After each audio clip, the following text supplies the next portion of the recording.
Quorum has been formed. We have a quorum. Quorum has been formed.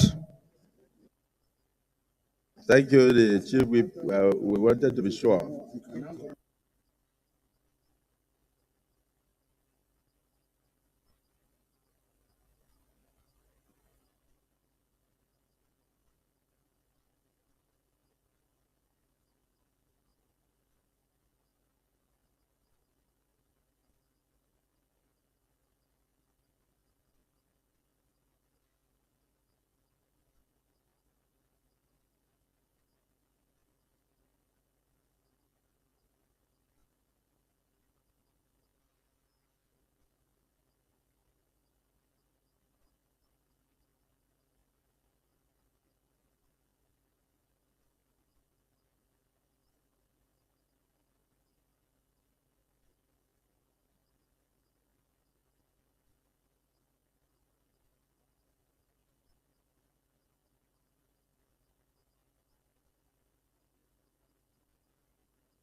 Senator Asuko, resume your seat.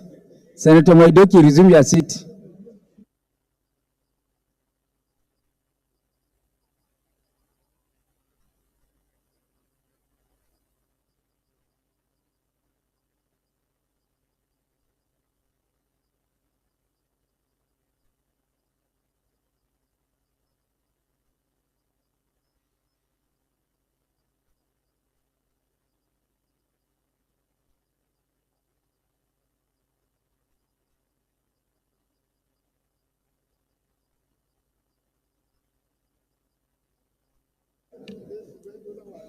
Senator Asuko, resume your seat. Quorum has been formed.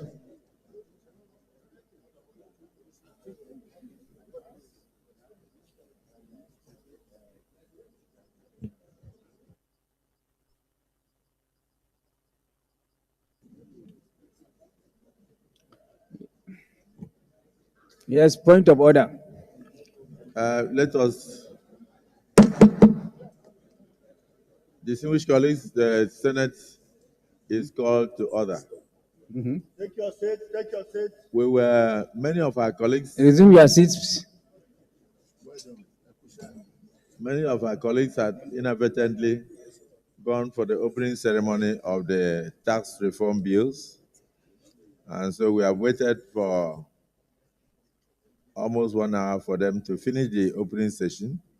And many have already joined, but to the glory of God, we have now formed a quorum, so we can proceed with the day's proceedings. Yes, the whip of the Senate. Mr. President, distinguished senators, my name is Mohamed Tahir Monguno. I represent Borno North Senatorial District. Mr. President, distinguished senators, as Chief Whip of the Senate, it is my responsibility to see that the rules of the Senate are strictly adhered to in observance, but not in breach. And Mr. President, distinguished senators, he who comes to equity must come with clean hands. We cannot, at one arm, seek refuge in these our rules, and in another arm, seek to gracefully breach the rule. That will tantamount to approbating and reprobating at the same time. So, distinguished senators, I want to specifically quote Order 55, Rule 1. And with the indulgence of the Senate President and my colleagues, I will proceed to read Order 55, Rule 1. At the entry of the presiding officer, all senators, officials, members of the press, and those in the gallery shall stand still until the presiding officer has taken his seat. Mr. President, distinguished senators, I want to report that Senator Natasha has been consistently and persistently in breach of this rule, because as the Senate President and the leadership are entering, she doesn't observe that rule by standing off until the President of the Senate is seated after all the prayers. And it was in the media. All the media yesterday reported that when the Senate President is entering, she didn't observe that rule. And today also, she didn't observe that rule. I have to send one of the Sergeant at Arms to her that her conduct is in breach of this rule. The Sergeant at Arms is here. She came and reported back to me that she is not going to stand up, still in breach of this rule. Mr. President, distinguished senators, as I said earlier on, he who comes to equity must come with clean hands. If you are seeking refuge in one arm, under Order 10 always, seeking refuge under Order 10 of these rules, then you must, for all intent and purposes, observe these rules. You cannot be approbating and reprobating at the same time. So I am urging the indulgence of Senator Natasha to please observe our rules strictly in compliance, but not in breach. I'm doing that in order to discharge the functions of my office as Chief Whip to ensure that our rules are strictly complied with. And I also crave OCHA to, at her leisure time, study these rules very well so that she will be conversant with the rules of the Senate. If she stands up for the President of the Senate, he is not standing up for the President of the Senate personally, but it is the institution that she is respecting and the office of the Senate President. Tomorrow she will be the Senate President, we don't know. I can be the Senate President tomorrow, inshallah, by the grace of God. And she can be Senate President tomorrow. So it's for the institution. It's not for God's will and Fabio. It's for the institution. So please, Senator Natasha, as my very good friend and colleague, please study these rules very well and then observe, comply with this rule in compliance, not in breach. And thank you very much for agreeing with me by nodding your head. Thank you. Your point of order is sustained. Distinguished colleagues, let us look at the votes and proceedings of Wednesday, the 5th day of March, 2025, now that we have formed a quorum. Page 1375, page 1374, page 137, page 1373, maybe my eyes play trick, page 1374, page 1375, page 1376, page 1377, page 1378, page 1379,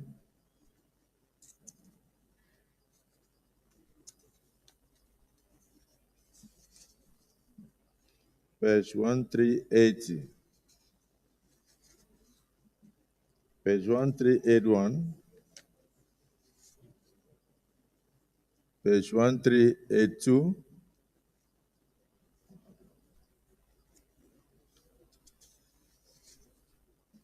page 1383,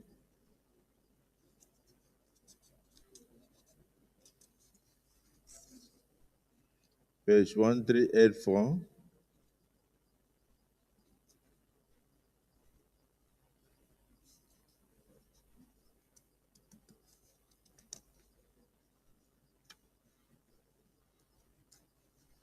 page 1385, page 1386, page 1387, page 1388,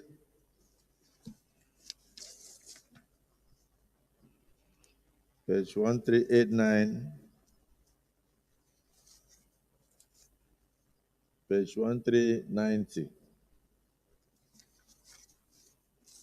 page 1391,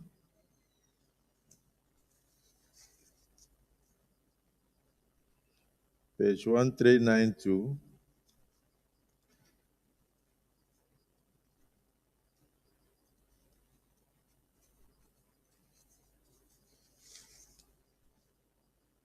page 1393, page 1394,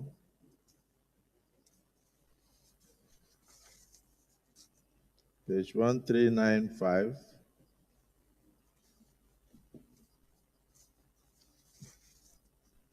page 1396,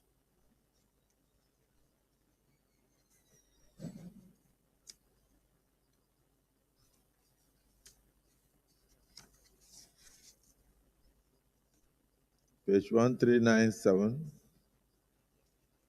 page 1398, page 1399, page 1400, page 1401, page 1402,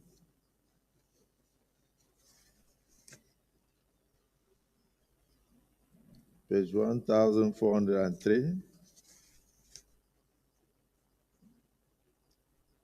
I hope we had gone through these votes and proceedings because nobody's making any correction.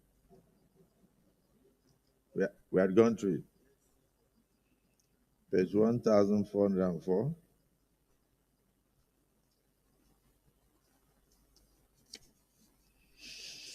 page 1405, page 1406,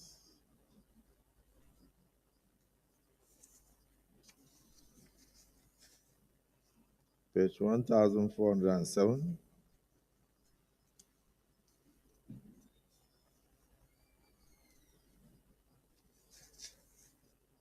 page 1408,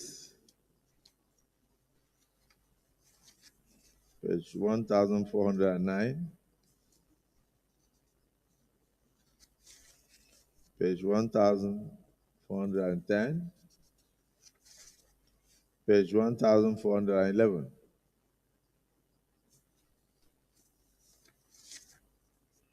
page 1412, page 1413, page 1414,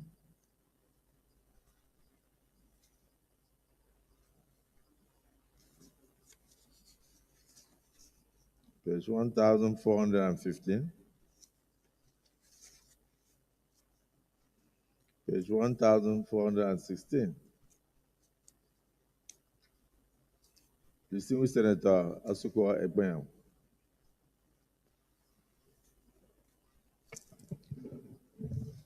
Mr. President, distinguished colleagues, in the absence of any corrections, I hereby move for the adoption of these minutes, the votes and proceedings. Thank you very much. Distinguished Senator Ekong Samson. Thank you very much, Mr. President. My name is Ekong Samson. I represent Akwa Ibom South. I move very respectfully in support of the motion as earlier moved. Thank you. Distinguished colleagues, the motion has been moved and seconded that the votes and proceedings of the 5th day of March 2025 be approved. Those in support of the motion as moved and seconded say aye. Those against say nay. The ayes have it.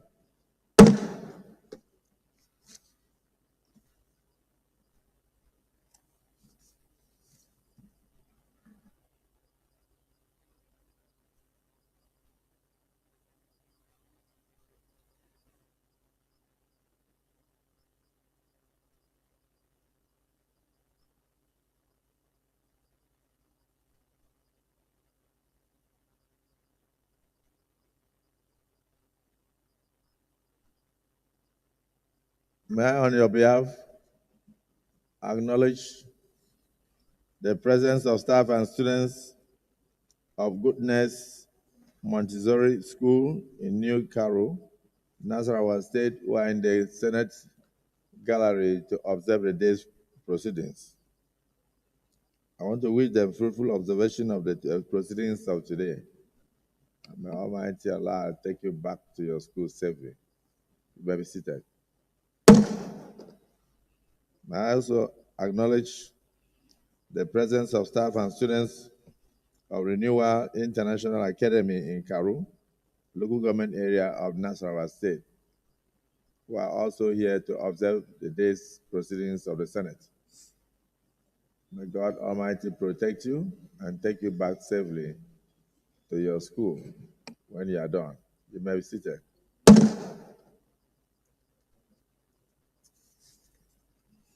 Distinguished colleagues, today, Thursday, 6th day of March 2025, is the birthday of distinguished Senator Akintunde Yunus Abiodun. On behalf of the Senate, I want to wish distinguished Senator Dr. Akintunde Yunus Abiodun a very happy birthday, long life, prosperity, and many more years of service to our fatherland. Congratulations from your colleagues.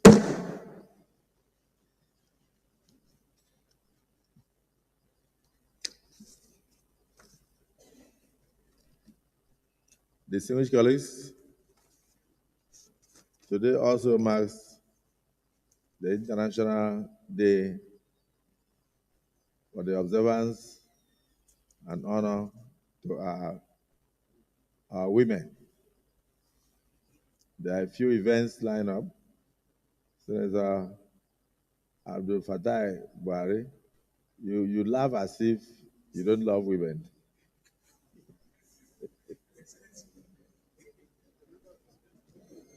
Meanwhile, you are a member of the Senate Committee of Women Affairs. Let me tell you, the first chairman of the Senate Committee of Women Affairs was a senator from my state. In this chamber in 1999. So it shows you the importance that this nation attaches to women. And he was a mayor, but he was the first chairman of the Senate Committee on Women Affairs. So let me say congratulations to all our women in the nation, including my children, my 4 daughters, my dear wife, and all the wives and spouses of our senators. I want to wish you a fantastic observance of today's events and pray that God will keep you alive to continue to contribute your quota towards global peace. Congratulations to our women.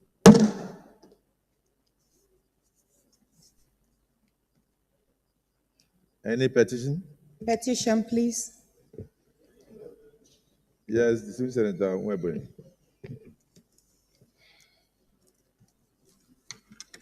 Petition coming under Order 40.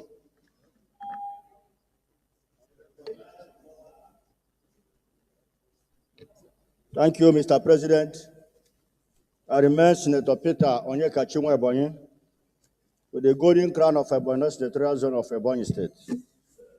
Mr. President, before you is a petition from one of my constituents, Mr. Sunday Onwe, a soldier who is claiming wrongful dismissal from service. Mr. President, distinguished colleagues, Mr. Sunday Onwe is writing through his lawyer, Professor Okechukwu Dominic Nwankwo of Council. With your kind permission, may I proceed to lay the petition, sir? Please proceed.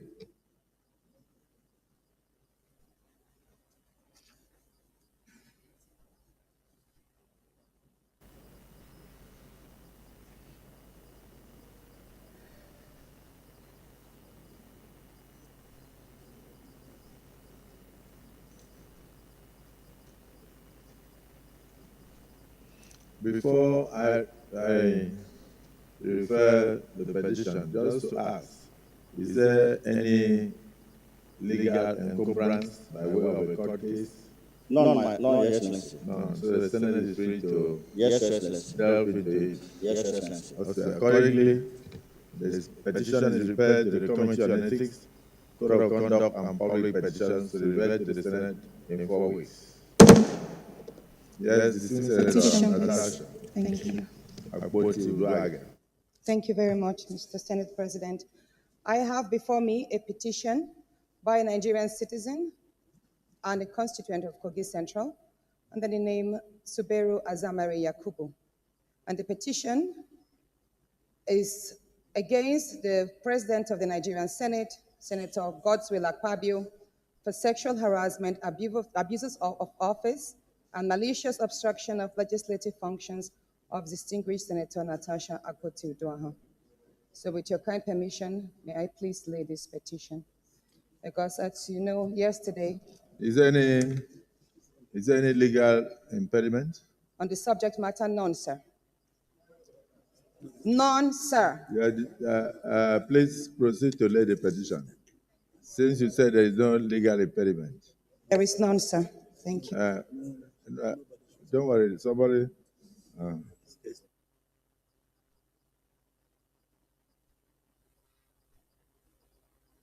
Order is she talking. Don't give this person any PR. Don't.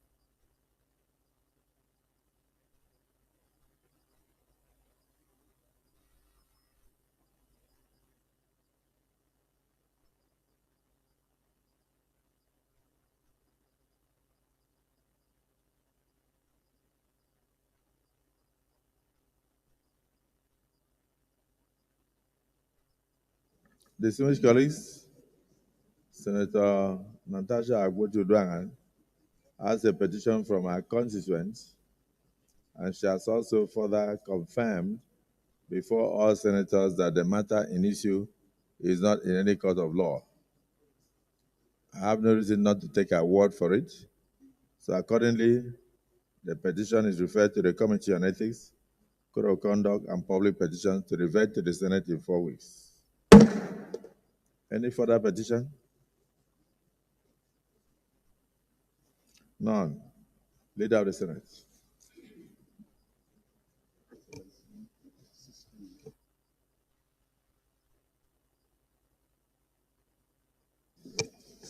Mr. President, very distinguished senators of the Federal Republic of Nigeria, the first business of the day is the presentation of a House bill standing in my name on the Federal College of Nursing and Midwifery, Okeigbo, Ondo State, Establishment Bill 2025, HB 774. Mr. President, you may wish to invite the Clerk of the Senate to read the short title of the bill. Clerk of the Senate. Mr. President, distinguished senators, Federal College of Nursing and Midwifery, Okigbo, Ondo State Assembly Bill 2025, HB 774, first reading. Distinguished colleagues, Federal College of Nursing and Midwifery, Okeigbo, Ondo State Establishment Bill 2025. First reading taken. Leader of the Senate. Mr. President, very distinguished colleagues, the second business of the day is the presentation of a House bill standing in my name on the Federal Universities of Agriculture Act Amendment Bill 2025, HB 1520. Mr. President, you may wish to invite the Clerk of the Senate to read the short title of the bill. Clerk of the Senate. Mr. President, distinguished senators, Federal Universities of Agriculture Act Amendment Bill 2025, HB 1520, first reading. Distinguished colleagues, Federal Universities of Agriculture Act Amendment Bill 2025, HB 1520, first reading taken. Leader of the Senate. Mr. President, very distinguished colleagues, the third business of the day is the presentation of a bill standing in the name of most distinguished Senator Annie Anthony Okorie on the National Abandoned Projects Management Bill 2025, SB 684. Mr. President, you may wish to invite the Clerk of the Senate to read the short title of the bill. Clerk of the Senate. Mr. President, distinguished senators, National Abandoned Properties Management Bill 2025, SB 684, first reading. Distinguished colleagues, National Abandoned Projects Management Bill 2025, SB 684, first reading taken. Leader of the Senate. Mr. President, very distinguished colleagues, the fourth business of the day is the presentation of a bill standing in the name of most distinguished Senator Musa Mohammed Sani on the Federal University of Agricultural Technology and Natural Resources, Sabo Wuse, Niger State Establishment Bill 2025, SB 735. Mr. President, you may wish to invite the Clerk of the Senate to read the short title of the bill. Clerk of the Senate. Mr. President, distinguished senators, Federal University of Agricultural Technology and Natural Resources, Sabo Wuse, Niger State, Establishment Bill 2025, SB 735, first reading. Distinguished colleagues, Federal University of Agricultural Technology and Natural Resources, Sabo Wuse, Niger State Establishment Bill 2025, SB 735, first reading taken. Leader of the Senate.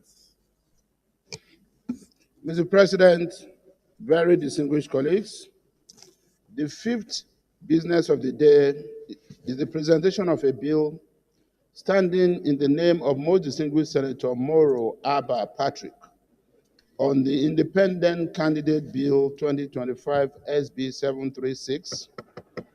Mr. President, you may wish to invite the clerk of the Senate to read the short title of the bill. Clerk of the Senate. Mr. President, distinguished senators, Independent Candidate Bill 2025 SB 736, first reading. Distinguished colleagues, Independent Candidate Bill 2025 SB 736, first reading taken. Leader of the Senate. Thank you, Mr. President. Very distinguished colleagues. The first order of the day is the presentation and consideration of the report of the Committee on Ethics, Privileges, and Public Petition on the incident of alleged disorder caused by most distinguished Senator Natasha Akpoti-Uduaghan. Mr. President, you may wish to invite most distinguished Senator Emmanuel Neda Bernard to move the motion for the Senate to consider the report of the committee. Distinguished Senator Neda Emmanuel. Thank you, Mr. President. Distinguished colleagues, my name is Senator Neda Emmanuel, and I represent Edo South Senatorial District of Edo State. Mr. President, distinguished colleagues, the report of the Senate Committee on Ethics, Privileges, and Public Petition on the alleged incident of disorder caused by distinguished Senator Natasha Akpoti-Uduaghan. Use your campaign voice.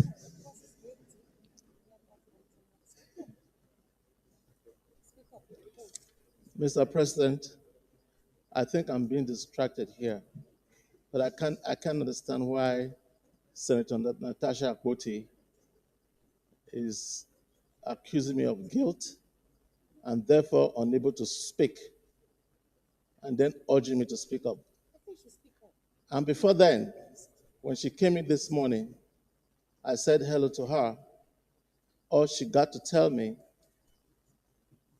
was that she knows, she can see how friendly I am to women by doing my work as the chairman of the Ethics Committee.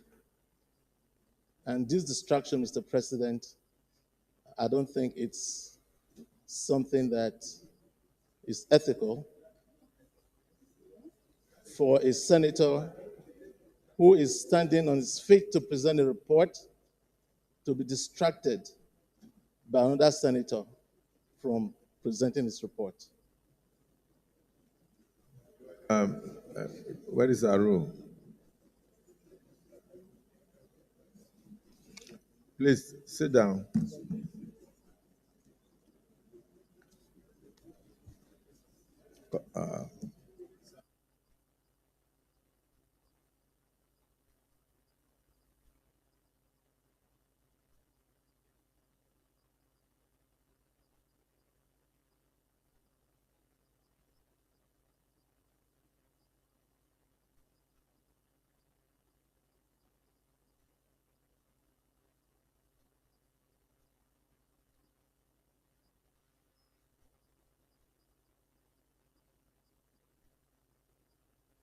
Well, let us look at Rule 55, sub-Rule 9. 55.9, and if you permit me, I'll read. Am I permitted? Thank you. 55.9 says, when a senator is speaking, no senator may converse aloud or make any noise or disturbance to interrupt him. This is a rule. So, distinguished Senator Neda Emmanuel, you are protected by the rule. If you have any further thing to add, you can come by way of petition. Your own, we will refer your own to the committee of the whole. Because you are the IG of the Senate. We wouldn't give it to you to look into it. So you can always lay your petition. So you are protected. You may Thank proceed. you, Mr. President. May the Senate do receive and consider the report of the Committee on Ethics, Code of Conduct, and Public Petitions on incident of alleged disorder caused by distinguished Senator Natasha Akpotu-Uduaghan on Thursday, 20th February 2025, over the reallocation of her seat in the Senate. If it pleases the Senate President and distinguished colleagues, may I proceed to lay this report. Please proceed.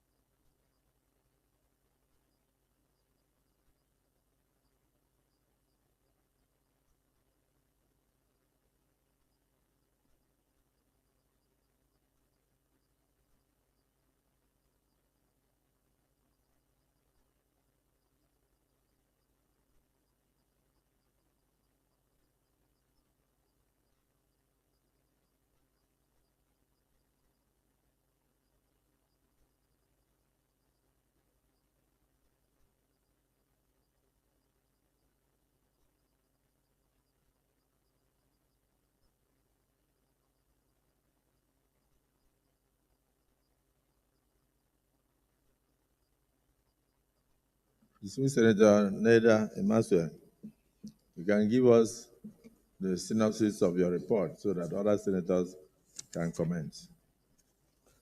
Thank you, Mr. President, distinguished colleagues.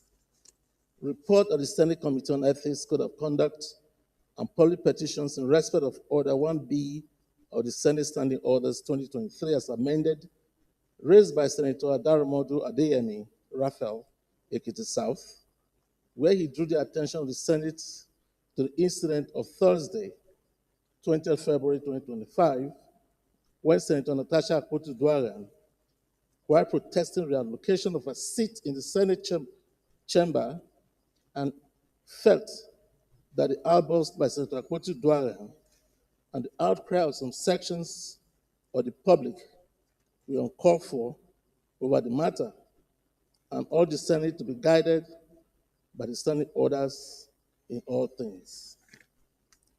Mr. President, distinguished colleagues, this matter was referred to this committee for further legislative actions. The committee sat and reviewed, committee met and resolved that in addressing this matter, it to consider the following instruments: A, the Constitution of the Federal Republic of Nigeria 1990 as amended; B, Senate Standing Orders 2023 as amended; C, principle of equity, fairness, and justice. And the committee resolved to invite the complainant, distinguished Senator Adeyemi Raphael Adaramodu, and to the respondent, distinguished Senator Natasha Akpotu-Uduaghan. Testimonies and submissions of the committee listened to oral and received documentary testimonies from the complainant, the eyewitnesses' accounts of those present, and the eyewitness of those present at the plenary. Testifying before the committee, distinguished Senator Adeyemi Raphael Adaramodu stated as follows: 1, that he is the spokesperson and image maker of the Nigerian Senate. 2, that he was saddened and shocked with the flagrant disregard of Senator Natasha Akpotu-Uduaghan of the rules of the Senate proceedings as enshrined in Standing Orders of Senate 2023 as amended. 3, that contrary to Section 6, subsection 1 and 2 of the Standing Orders of the Senate as amended, Senator Natasha Akpotu-Uduaghan refused the lawful instructions of the presiding officer to move to her newly assigned seat before raising her order 10 to the Senate, even though the rule states that a senator must speak from his or her assigned seat, that all efforts to get Senator Natasha Akpoti-Uduaghan to move to her newly assigned seat fell on deaf ears as Senator Natasha Uduaghan Akpoti continued shouting on top of her voice and pointing her fingers at the presiding officer, insisting on staying on her old seat, thereby disrespecting the Senate and the presiding officers against the rules of the Senate. This action lowered the prestige, integrity, and the esteem of the entire Senate as her actions were deemed disdainful, disgraceful, and unparliamentary. 4, that as the image maker of the Senate, he received calls both internationally and locally on the issue that it became very cumbersome for him to explain the disdainful conduct of Senator Natasha Akpoti-Uduaghan of what is happening in the Senate to the various concerned callers. 5, that there was almost a breakdown of law and order in the chamber caused by distinguished Senator Natasha Akpoti-Uduaghan, who vehemently rejected her new allocated seat in the chamber. 6, Senator Adaramodu further stated that the standing orders of the Senate is a statute that outlines and harmonizes behavior of the senators' conduct of Senate business in the chamber. That it was a daunting task for him to explain the conduct of Senator Natasha Akpoti-Uduaghan that almost caused a breakdown of law and order in the chamber. 7, that Order 6, subsection 1 and 2 of the Senate Standing Orders 2023 as amended, stated how a senator shall be allocated or reallocated his seat in the chamber. 8, that the essence of sitting arrangement as captured in standing order is to maintain decorum in the chamber, and it is only the president of the Senate that has the power to allocate or to reallocate seats to senators. 9, that the refusal of Senator Natasha Akpoti-Uduaghan to take her newly allocated seat tantamount to rebellion against the Senate Standing Order, which regulates the conduct and decorum of senators in the chamber. 10, that for not sitting on her proper seat, denied her the privilege of speaking on a point of order that she wanted to raise on that day, because Standing Orders to the Senate 2023 as amended expressly stated that a senator may only speak from the seat allocated to him or her, provided that the President of the Senate may change the allocation from time to time. 11, that the Senate President directed her to go to her new seat and she would be recognized from there before she could speak. But she vehemently refused in the presence of the entire Senate and the Senate presiding officers, visitors in the gallery, Senator Natasha Akpoti-Uduaghan continued to shout that she was not afraid of the Senate President or anybody. 12, that it was due to the bad image that Senator Natasha Akpoti-Uduaghan created in the eyes of the public that compelled Senator Adaramodu to move the point of order, calling on the Senate to revisit the incident with the view to instilling discipline in the conduct of Senate affairs. Senator Adaramodu relied on the combined order of Order 1B, 41 and 51 of the Senate Standing Orders, and his prayers were unanimously adopted by more than 2/3 of the Senate, and his motion was referred to the Committee on Ethics, Code of Conduct, and Public Petition for further legislative action. 13, that Senator Adaramodu stood by the action he laid on the floor of the Senate in this regard. Mr. President, distinguished colleagues, testimony was also received by distinguished Senator Titus Tatenja Zam, the chairman, Rules and Business Committee. In his testimony, Senator Zam stated as follows: 1, that contrary to claims of deliberate suppression, the motion follows standard legislative procedure. 2, that on 7 February 2024, when Senator Natasha Akpoti-Uduaghan raised a point of order pursuant to Order 41 and 51, seeking investigation into corruption and inefficiency at Ajaokuta Steel Company and NIAMCO, NIOMCO. She requested immediate presentation of her motion, but due to a scheduled security briefing involving service chiefs, the National Security Advisor, NSA, the Minister of Defense, Police Affairs, and Interior, as well as Inspector General of Police, the Senate deferred the motion to the next legislative day by the security briefing continuing until 13 February 2024. And the motion was eventually debated and resolved on 27 February of 2024. 3, that the allegation of Senator Natasha Uduaghan that her motion was debated because the Deputy President of the Senate presided that day was not true. That motions appearing in the order paper undergo approval by the Senate President, and her motion had been approved by the Senate President for consideration under Order 41 and 51 on 7 February of 2024. That scheduling of motions, that's 4, that scheduling of motions follows procedural rules and is subject to time constraint during plenary sections. 5, that motions and legislative measures appearing on the order paper are not automatically deliberated upon on the same day. That legislative priorities and time constraints influence the deliberation of motions. 6, that Senator Natasha Akpoti's motion was deferred on multiple occasions because it was finally debated because such occurrences are common in parliamentary proceedings and do not reflect bias or attempt to suppress any senator's legislative contributions. 7, that since assuming office as senator for Kogi Central, Senator Natasha Akpotiuduaghan has sponsored 3 bills, one of which is at the committee stage, while the other 2 have passed the first reading. And she also moved a motion on the passing of the Ohinoi of Ibera land, Dr. Abdurraham Ado Ibrahim.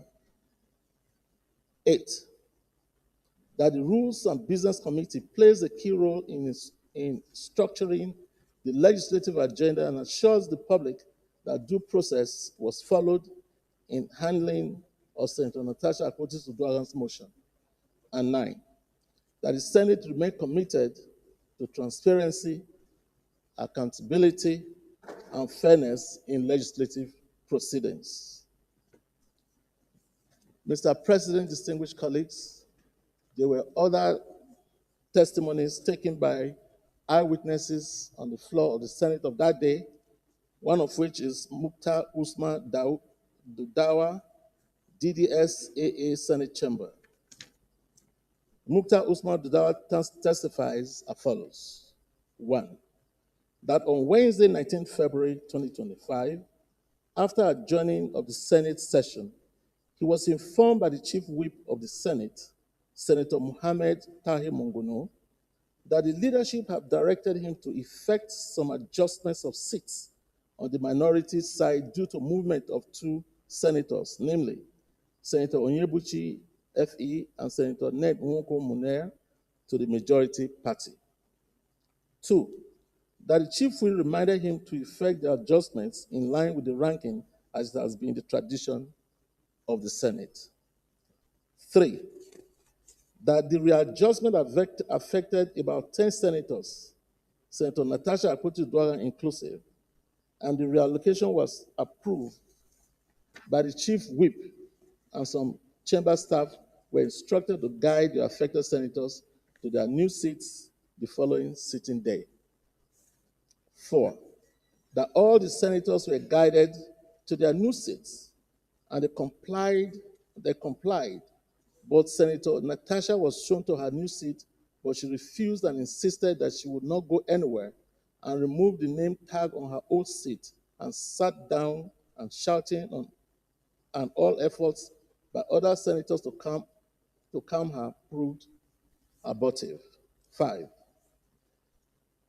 that Senator Natasha Akpoti was advised by Chief Whip to go to her new seat to enable her speak on the point of order, but she insisted on raising the point of order on her old seat, but was equally advised by the President of the Senate to move to her new seat to be recognized to speak, but she refused and was consequently ruled out of order. That she started shouting in the chamber, which was unparliamentary.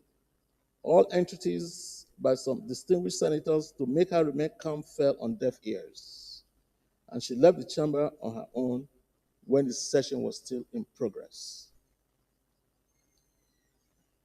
The testimonies of Mukhtar Usman Dauda was corroborated by Sandra Davo, Mekawua Abari Kashi, Mercy Rashid Salmanu, and Udeme Igbidejo. Mr. President, distinguished colleagues, another testimony was taken from Brigadier General Etido E. Ekpo, who is the Senate Sergeant at Arms. In his written submission, Mr. President, to the committee, Brigadier General Etido E. Ekpo testified as follows. 1. That Senator Natasha Akpoti-Uduaghan, after being sworn in as a senator of the Federal Republic of Nigeria, began to display unbridled and uncourt behavior amongst her distinguished colleagues, thereby creating constant conflict and disharmony. That from his investigation, Senator Natasha Akpoti-Uduaghan had openly engaged in verbal altercation with Senator Godiya Akwashiki and Senator Patrick Ndubeze, in which the President of the Senate and the entire leadership intervened in the interest of peace and harmony. And 3, that by her unethical conduct and verbal attacks, Senator Natasha Uduaghan has succeeded in creating frosty and unfriendly relationship with a number of her colleagues, both in the chamber, committees/meeting rooms, as well as the precincts of the National Assembly. The respondent, Mr. President, distinguished colleagues, Senator Natasha Akpoti-Uduaghan, despite notice to appear, neglected, refused, and opted not to show up at the committee hearing. The observations and findings of the Committee of Ethics, Privileges, and Public Petition. After careful examination, the documents available and hearing out the matter, the committee observed as follows. 1, that Senator Natasha Uduaghan has violated Order 6, subsection 1 and 2 of the Senate Standing Orders 2023 as amended by vehemently refusing to relocate to her newly assigned allocated seat in the Senate chamber and insisting to raise the point of order from a seat not allocated to her, thereby causing commotion and disruption in the Senate proceedings, violating Order 62, subsection 2 of the Senate Standing Orders by refusing to leave the chamber when ordered to do so by the presiding officer. 2, that her behavior on the 20th of February 2025 was unethical and unbecoming of the Senator of the Federal Republic of Nigeria by refusing to uphold the moral sanctity of the Senate and of the hallowed chamber.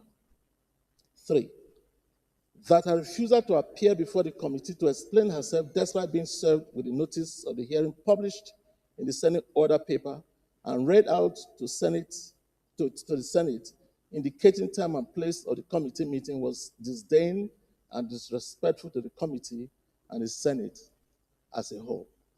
4, that her allegations that the President of the Senate is frustrating her legislative functions by not allowing her motions and bills to be considered in the chamber is frivolous because the President of the Senate approved her motion on the investigation of alleged corruption and inefficiency at the Jakarta Steel Company Limited, a national iron mining company, for consideration, and it was considered accordingly.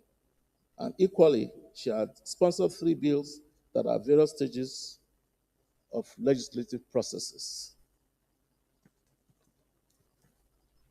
Mr. President, distinguished colleagues,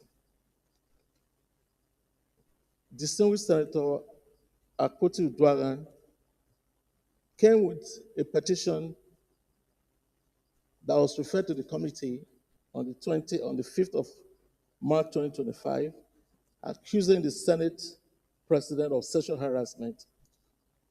And on this petition that was referred to this committee, the committee observed as follows. 1, that based on Order 40, subsection 4 of the Senate Standing Order of 2023, as amended, which states clearly that no senator may present to the Senate a petition signed by him or herself. The petition submitted by distinguished Senator Natasha Akpoti Uduaghan ran contrary to this order, as she signed her own petition. 2, that under Order 40, subsection 7 of the Senate Standing Orders 2023 as amended, which states that Senate should not receive or deliberate on any matter to which actions are pending in any court of law, the petition of Senator Natasha Akpoti Uduaghan being a matter before a law court of competent jurisdiction, the committee therefore cannot deliberate on the petition. 3, the committee noted that distinguished Senator Natasha Akpoti Uduaghan went to court to seek an interim order preventing the Senate and its committee from exercising its constitutional duties as enshrined in Section 88, subsection 1 of the Nigerian Constitution 1999 as amended. The committee felt duty-bound to exercise its constitutional functions. It is noted that legislative investigation is part of lawmaking. It is adjunct of the legislative process. Accordingly, any investigation carried in the exercise of those powers are constitutional and competent. 4, it is interesting to note that while on one hand, Senator Natasha Akpoti Uduaghan sought in breach to restrain the Senate from doing its constitutional duties under Section 88, subsection 1 of the Constitution of the Federal Republic of Nigeria, 1999, as amended, she also brought a petition to the Senate, arguing that her petition on sexual harassment has merit, which must be accepted and acted upon by the Senate. Accordingly, the petition was referred to the Senate Committee on Ethics, Code of Conduct, and Public Petition for action. The distinguished senator cannot, on one hand, seek to prevent the Senate from doing its duties on a petition based on a motion brought against her, and on the other hand, insist that her petition on sexual harassment to the Senate be acted upon through the Ethics Committee. He who comes to equity, Mr. President, distinguished colleagues, must come with clean hands. It is important to note that the motion of Senator Adara Modu seeking investigation on the conduct of Senator Natasha Akpoti Uduaghan was referred to the Senate Committee on Ethics, Code of Conduct, and Public Petitions when there was no case pending in court on the issue of seat allocation. Mr. President, distinguished colleagues, the Senate Committee on Ethics, Privileges, and Public Petition, having due deliberation of the matter as revealed by Senator Adeyemi Raphael Adara Modu, Senator Titus Tatenja Zam, Chamber staff, and the Sergeant at Arms, the committee recommends as follows.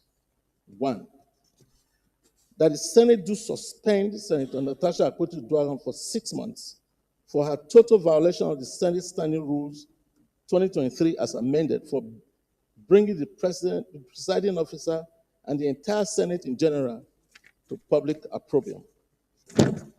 2,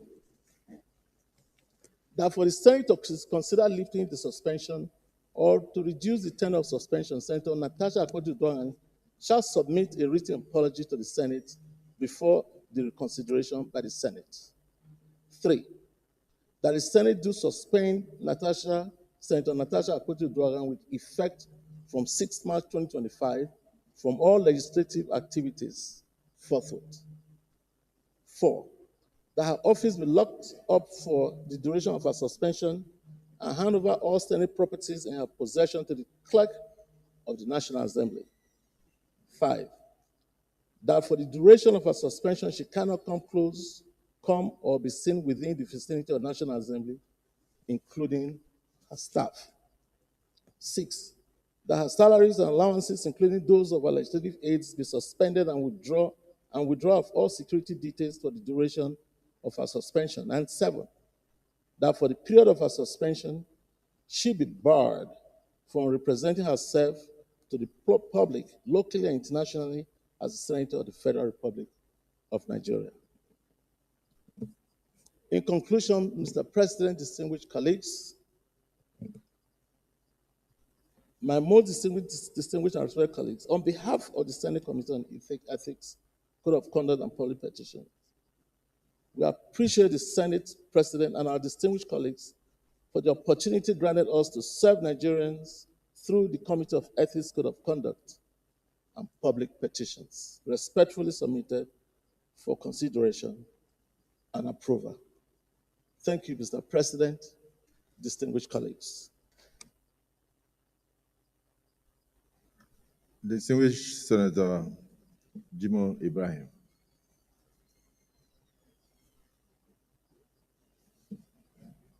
Thank you very much, Mr. Senate President. My name is Jimo Foronsho Ibrahim, representing the very good people of Ondo State. By discussion of this, let me first of all thank the chairman of the Ethics Committee for a job well done, because the narrative are well presented and they go through our rules one after the other. And I must thank you for an excellent job of remembrance of what happened, unfortunately, incident that happened in these chambers. As Senator Kweba Midile used to say, the Senate is an institution, and it just go above any person here. The Senate President. The institution must be protected for the survival of democracy. And if we are senators, we cannot make rules for ourselves and obey those rules, then we have issues with the general public. When we make little laws, we should obey them if we want Nigerians to also obey the laws of the Federal Republic of Nigeria. And so on this note, I believe and I strongly feel that we must obey our laws. We did said here, constitutionally, Section 1, Section 2 of the Nigerian Constitution says, if any act of parliament that contradicts the Constitution of the Federal Republic of Nigeria, to the extent of its inconsistency, is void and of no effect. Attorney General of Benin State and Attorney General of the Federation. Applying that to the Senate, distinguished Senate of the Federal Republic of Nigeria, we made our red books into rules. Any behavior, any praxis of any senator, no matter how highly placed, that is inconsistent with the provision of the rules associately put in place by the Ethics Committee in this paper, the Senate President, that behavior of church senator is to the extent of its consistency, a violation of the rules. And unfortunately, Mr. Senate President, you as a liberalist, there is nothing you can do about it. I refer again before I end my submission. I quote from the chamber, the Senate leader, the Senator Kweba Midile, that the Senate is an institution. Let me say clearly, if any of us violates the rules, the executive is not going to come here to discipline senators. And should the executive violate their own rules here, the Senate cannot go to the executive and discipline ministers. Again, should the judiciary violate their own laws, they have Nigeria Judicial Commission or AJC that discipline judges. Every institution that is sacrosanct to democratic process of Nigeria have its own abiding rules and regulations. And let me say clearly that this paper also alluded to the facts that we should be cautious of the fact that the Constitution gives us our own right to regulate ourselves. It's in obedience of this regulation of our own rules that our integrity, which should be number one in the dashboard of our existence, should be upheld. And I want to appeal to my colleagues. Our integrity supersedes our whatever we have in life. Once a man compromises integrity, what he doesn't have integrity is left with nothing. In fact, the best is to commit suicide and die. If you don't have name, you don't have honor, what are you doing in this world? So it's on this note, I appreciate you, Mr. President, being a liberalist. You want cooperation, you want collaboration, but the distillment of our rules to the hearing of every senator is very key. And should you go to your liberalism and begin to do cooperation and collaboration in these chambers, then there will be complete breakdown of orders. And of course, in a society where there are no rules and orders, I think it's an animalistic society. You are the hegemon here by law, and you have to obey the rules and regulations and ensure there is compliance. And I want to thank the leadership of the Senate for standing, in full force of the fact that the Senate is an institution. Based on these submissions, I'm in intendium with all that is said in this paper. And there is even a provision here that if you apologize, you can just come back to the Senate even tomorrow. You just have to do a written apology. So what you can see, justice being mitigated with liberalism, simplicity again. So the rule didn't even provide for apology. But again, the magnanimous nature of the committee, they said if you just write a written apology, not to just a minister, not to the Senate president, but to the Senate as an institution, tomorrow morning you have your rights restored. I so support that we abide completely with the content of this paper minus nothing. Thank you, Mr. Senate President. The Chief Whip of the Senate.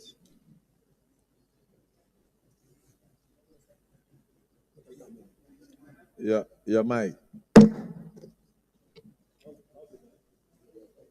Distinguished President of the Senate, distinguished senators, my name is Mohamed Tahir Monguno. I represent Borno North Senatorial District. What I want to say is merely reinforcing the report of the committee as well as the submissions made by the immediate past speaker. Mr. President, as I earlier alluded to, it is by virtue of Section 60 of the 1999 Constitution that gave us the power to regulate ourselves, that we gave these rules to ourselves in order to regulate our proceedings. It is only in kingdom of animals there are no regulations to guide behavior. But as an institution, pursuant to Section 60, we gave these rules in order to guide our proceedings and insulate the Senate from a scenario whereby there will be an invitation to chaos and anarchy as a result of absence of rules and regulations guiding our procedure. Again, as I said earlier on, and clearly also stated in the report, he who comes to equity must come with clean hands. You cannot, at one end, seek to take refuge under certain provisions of the rules, and in another arm, seek to violate it. That will tantamount to appropriating and reprobating, or picking and choose, which is frowned at by our courts. So, Mr. President, distinguished senators, this institution would outlive all of us by the grace of God. So long as there is democracy, this institution is the replica of the representative will of the Nigerian people. And as such, we should always be seen to be not only protecting, jealously guarding and protecting our rules, but should be seen manifestly to be guiding and protecting our rules. And I also urge my colleagues, distinguished senators, to always at their leisure time study our rules very well so that their conduct and behavior will always be in consonance with the provisions of our rules. Because equity aids the vigilant, but not the indolent. So, Mr. President, distinguished senators, on that note, I fully associate myself with all the submissions of the committee, and I adopt same as mine. Thank you. Distinguished Senator Asuku Ekpe. The President of the Nigerian Senate, distinguished colleagues, my name is Asuku Ekpe, Senator representing Cross River South. I rise to adopt and to state that the report, as read by the chairman of the Senate Committees on Ethics, Privileges, and Public Petitions, is a true and fair view and representation of what occurred here in these chambers on the 20th of February, 2025. Distinguished colleagues, I was present, as were many of you, on the 20th of February, when this issue arose. I watched from my vantage position here, the screaming, the shouting, the speaking, even without recognition, in front of an audience. Young school children sat up there from the gallery watching this display. Distinguished colleagues, this Senate chambers is a citadel of democracy. In these chambers hearing represents 109 men and women who are a representation of the different ethnic groups, the different tribes, religions, and faiths of this country. It is expected that there will be differences of opinions. But this Senate Standing Orders 2023 as amended is a Bible or Quran, if you will, a guide, a North Star for this Senate, such that there will be structured debate, there will be dialogue, and we will come to consensus building. And the majority will have their opinion heard, such that we can move this nation forward. Without these rules, without these guides, like the Chief Whip said, we may remain as animals. Every association, every institution has its rules. We cannot pick which one we will defend, or which one we will choose to adopt, or which one we will choose to follow and ignore the others. What occurred here was a flagrant disregard or maybe a misunderstanding of these rules. Your Excellency, these rules assures that this Senate is stronger as a whole than the sum total of our parts. I stand by the prayers that this committee's report states, and I say that please, there's little or no need to continue to debate this. Let us get into the action of the day. Thank you very much, and God bless you.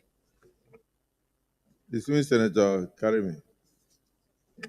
Thank you, Mr. President, my colleagues. My name is Karimi Sunday Steve. I'm from Kogi State. Mr. President, I want to confess my sin today. Because this is holy month of Ramadan, and at the same time of fasting. I'm one of those that put you in this problem, and I'm very sorry. When my sister came to the Senate, you were very reluctant, giving her a leadership position. I want to recall your word. You said she's a rookie. And there are people that came before her. Karimi, why would I give her chairmanship position? You said you wouldn't do that. That your conscience will not allow you to do that. I went to some leaders here to put pressure on you. Then finally, me and Senator Jubri came to you that position that Senator Ohere left is from Kogi State. And that you must give it back to Kogi State. I even went to old meeting with the husband to strategize on how she will be given that chairmanship of local content. And finally, you succumb. I'm very sorry, sir. When we gave seats here, the seat I allocated to her was where Senator Orwell is sitting. It caused problem here. Senator said she came, she was the last person that came. Why would she sit in front of them? You had to lead the leaders here and corrected me. Speaking to the microphone. You led the leadership after sitting one day that Karimi, what are you doing? You want to divide this place because you want to favor your sister? That is not right. You have to reallocate the seat. In fact, when you still reallocated the seat, I still pick up that effect. Why? Just to, at least, make my sister comfortable here. Senate President, I want to recall what happened that day before the leadership came in. She was very unhappy. She shouted my name to the high heavens, abused me, abused my mother. For what? For simple Abused change. your mother? Sir? Was your mother around?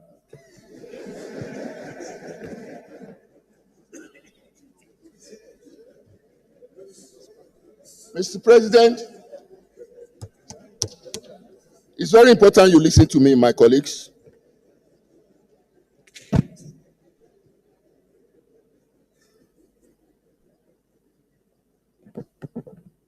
Mr. President, my colleagues, I'm a Christian. And I know in the book of Matthew chapter 5, verse 9, the Bible says, "Blessed are the peacemakers, for they shall be called sons of God." Because of that, I did a private chat to her. I want to read it. Yes, for this purpose. Madam, why not take a part of peace? Apologize to the leadership and your colleagues and move on.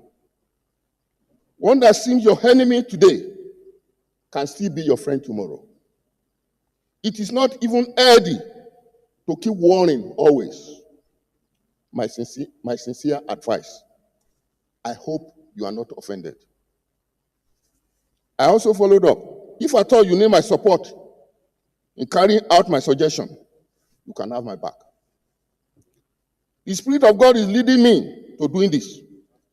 Please note that I have not discussed this with anyone. Do not interpret this to be anyone sending me to you.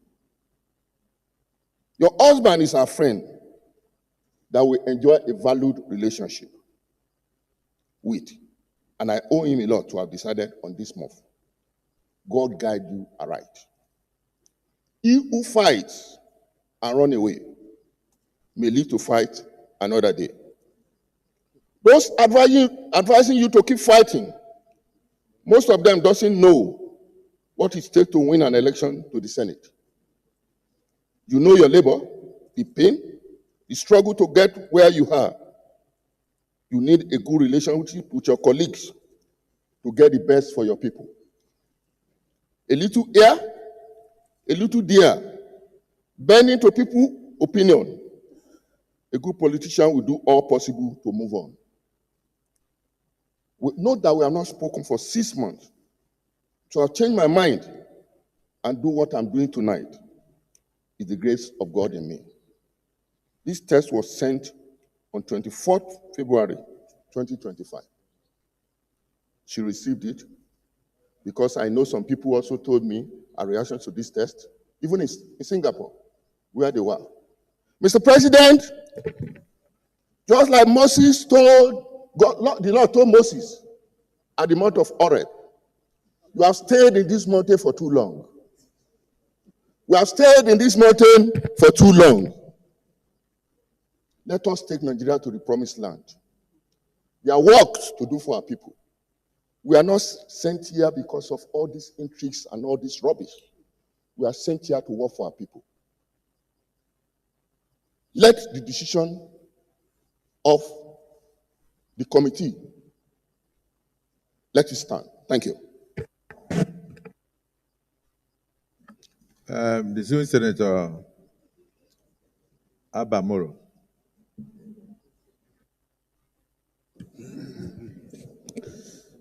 Thank you, Mr. President, for this opportunity that you have given to me to make a few remarks about what is on the table before all of us. Distinguished colleagues, I know how senators have been feeling about the subject of discussion today. Mr. President, distinguished colleagues, I am sure that all of us are very well aware of the efforts that were made to avoid today. And so I want to say, on behalf of myself and my colleagues on this side of the aisle, that we feel very sad that this thing is coming from this side. I would have loved that it is coming from this side.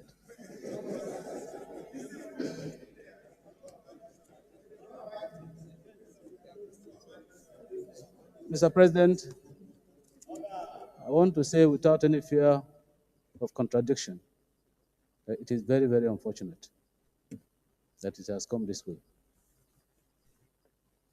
Like I said, all efforts were made to avoid what is happening today. We are members of the minority on this side, but we are also senators of the Federal Republic of Nigeria. And we have our rules. And as chronologically put together here, there is no doubt that there has been a breach of our rules. And breaches of rules and laws definitely come with consequences. These are the consequences that have been put very clearly here, that ordinarily would have been avoided. Mr. President, we are not against the report. Mr. President, I want to remind all of us that we are all Nigerians. And as Nigerians, we have the tradition encapsulated in the sage that if you beat your child with the right hand, you draw that child with the left hand.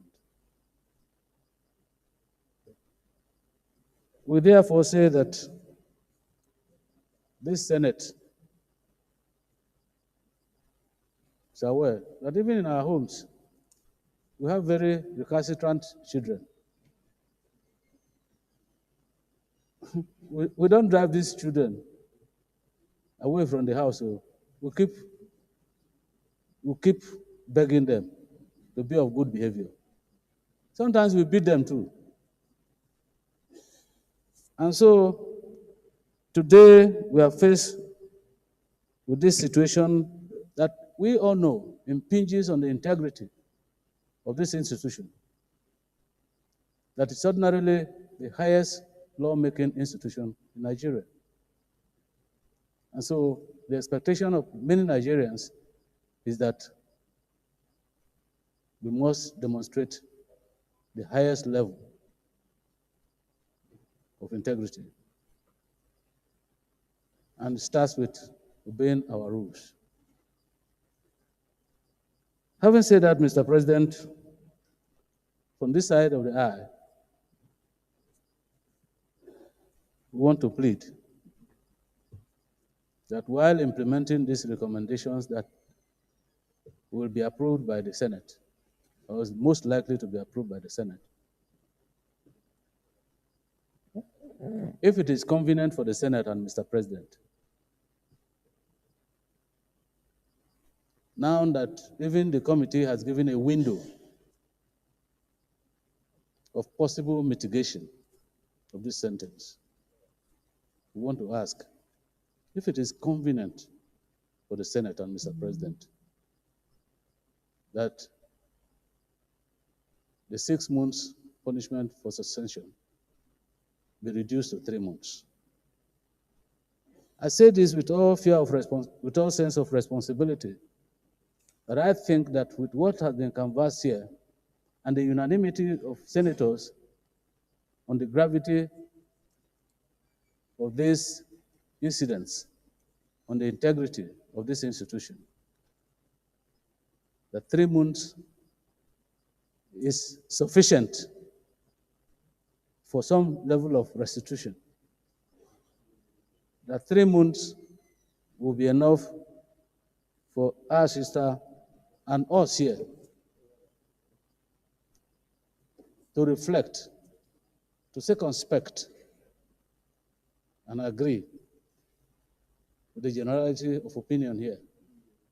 One person or 2 persons, or even a group of persons, cannot be bigger than the generality of the Senate here.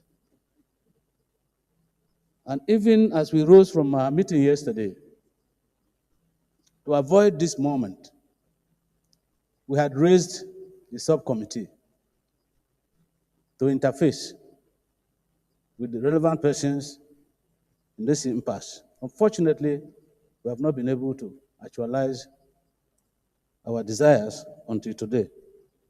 And so, Mr. President,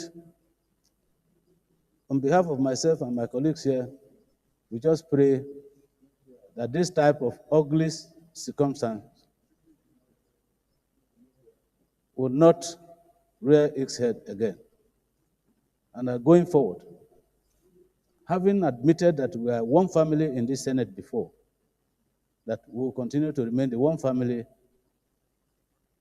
that we have adopted for ourselves in the past, believing that Nigerians are looking up to us for laws and checks that will bring succor to the ordinary Nigerian. I think that, as unfortunate as it is, this distraction is avoidable. And after today, Mr. President, I hope very sincerely that all of us will put hands together to ensure that we abide by the rules of the Senate, that we conform ourselves and focus ourselves very, very sensibly on the reasons why we are here, to make laws for this country, to attract benefits to our constituencies, and ensure that Nigerians benefit from good governance. Mr. President, I thank you for this opportunity. Thank you. The distinguished minority leader, if you were speaking for all on the other side of the aisle, nobody would have raised his hand. But I can see Father, the distinguished Senator Father Honsi, is still raising his hand. Maybe you left out something he wants to add. The distinguished Senator Father Honsi, you have the floor.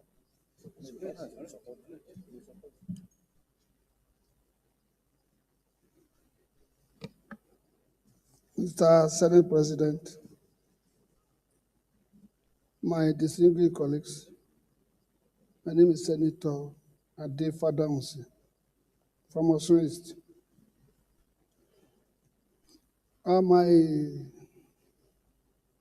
My own is just a bold talk as an elderly person. It seems as if we don't know where we are and who we are. Today, you are number 3 in this country, which means all of us are that number 3.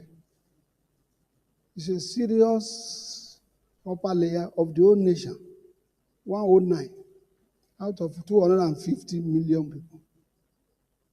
So it carries what we call integrity. And for the past 2 weeks, the integrity has gone down just because of mere trivial matter of allocating seat and so on. We don't want to know what is undercurrent. God's so kind. Those people who push you to assist, they have confessed. And I have prayed for him that may God forgive him and Jubril for pushing you to have mercy on who. God even said, I will have mercy on who I will have mercy on. Not everybody. And it has even taught you a lesson. You have to look at the whole issue critically before you even act. Today, everywhere, including Berekete Radio, calling number 3 to come and explain things. Just a radio that we licensed. It's an insult. My own now is how to bring this integrity back. Once a damage is done, to bring it back, it's a long story. All of us must have to work hard. Within this period, we have to bring it back.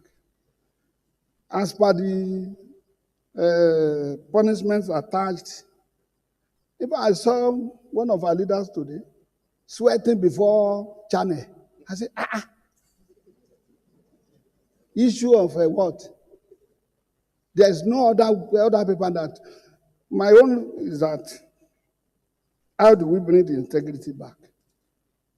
Because we are in a serious situation of tax law, where we are going to make tax law to benefit common people. How do they believe us? Fighting on seat. No.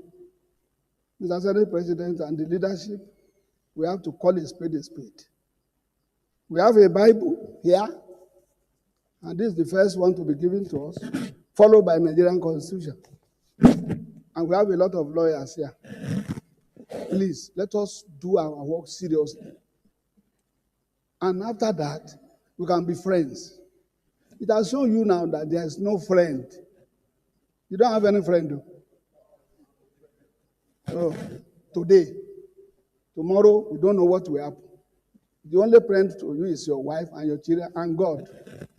We are praying for you, you will succeed, but let us face what we are here for.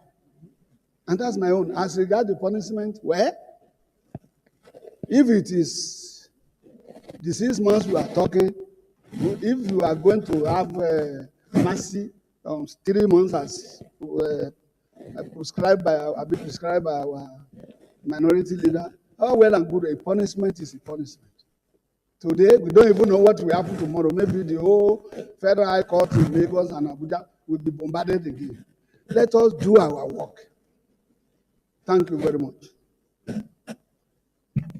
The words of our elders are words of wisdom. Let me,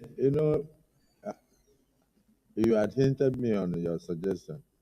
And may I plead that when we go to prayers, you raise it. Let me just hear from at least 2 more people, and then I'll call the leader of the Senate to end it. The Distinguished Senator Danduse, he doesn't speak always, so let him say something. Thank you, Mr. President, my respected colleagues. This matter is very important for us to look at it with all sense of responsibility, because this institution is an institution that must be respected and appreciated in terms of making law and in terms of following due process. And if you look at the public discourse on this very important issue, and if you look at the type of stereotype of form of perception and the negative and the unfortunate situation this distinguished Senator Natasha, after all the appeal made by her prominent senators from her state, she continued to go to the court and continued to go to the public instead of to refer to the Committee on Ethics and Privilege. I think if we are not enforcing our constitutional responsibilities, I urge this Senate to expunge the second recommendation for that the Senate to consider lifting the suspension or reducing the tenure of suspension of Senator Natasha shall, if she submit a written apology to the Senate before the reconsideration by the Senate, because she has the leverage to do what is needful as a matured and responsible woman. But this fact that appeal by my neighbor, she went and destroyed the names of prominent leaders of this institution. So I'm against the lifting of any or reducing any suspension less than 6 months, which was recommended by the committee. And at the same time, if we are not imposing our laws into those that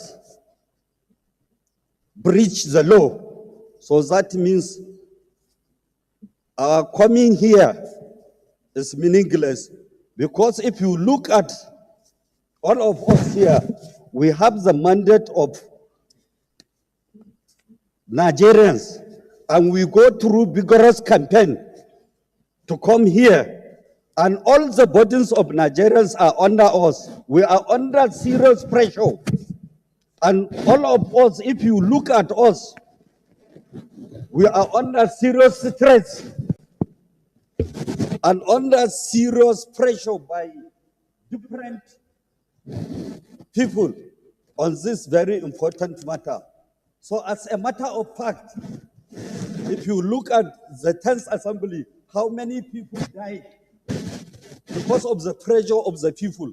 And this negative and stereotype form of perception, which was created by disgruntled elements because of their selfish and myopic thinking, will allow them to be continued to come into this right chamber. Mr. President, and respected colleagues, with due respect and sense of humility, generosity is being encouraged in all religions, whether Islam or Christianity.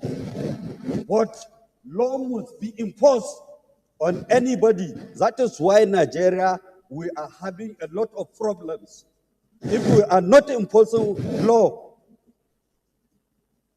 on lawmakers that break the law by creating stereotype and negative perception against all of us, that means we are nowhere to be found independently.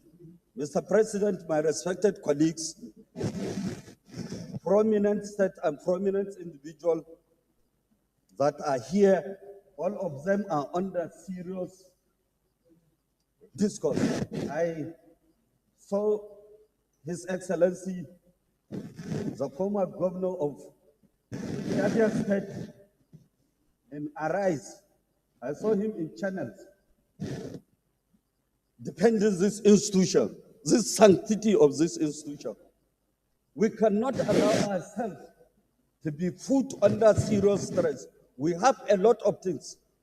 Under this assembly, we are trying to solve most of the existing problems we have inherited since independence, because we are trying to put things in a very perspective manner.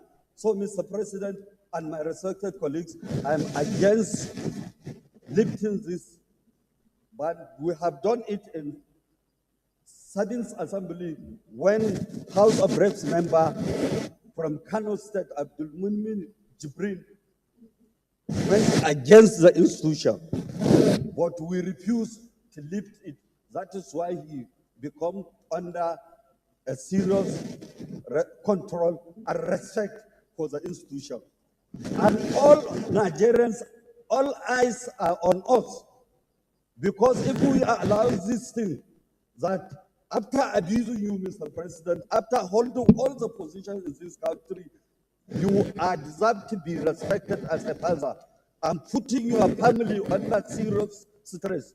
So, Mr. President, my respected colleagues, if there is any allegations, you need to put it as you have helped this woman, you have helped her to be in a position. So I think it is unhealthy.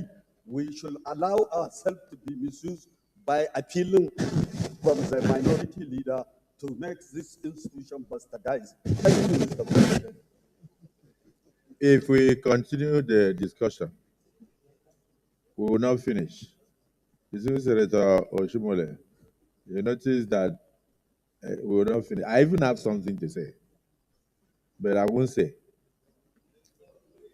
Senator Father Hansi pointed out that I have no friend any longer, that I only have my wife, my children to contend with. Because even the senator we are discussing is the wife of my very close friend and brother. So I thought. On the day of our marriage, I slept in Kogi, in her house, 2021 or 22. The next day, I ran to Ubajana Airport. I missed my flight because the plane could not land since there had no light. So I ended up sleeping at Dangote Cement Factory with 9 people. So I spent 3 days. Please, give me a chance to say something. Even when Senator Webwe attempted to say that he was present in the same car, the social media said he was lying. But you see, we have been taken to the floor. We have been dragged to the floor. I have a responsibility. If you look at the rules of the Senate, I don't only interpret the rule, but the rule, which is an extension of the Nigerian Constitution, gives me the power under Section 20, subsection I and H, no, H and I, that the Senate President shall be responsible for the observance of the rules of debates. It shall give rulings on points of order or of constitution raised during debates. Above all, he is the only person to interpret the rules, these rules that have been made. That's why I'm sitting here.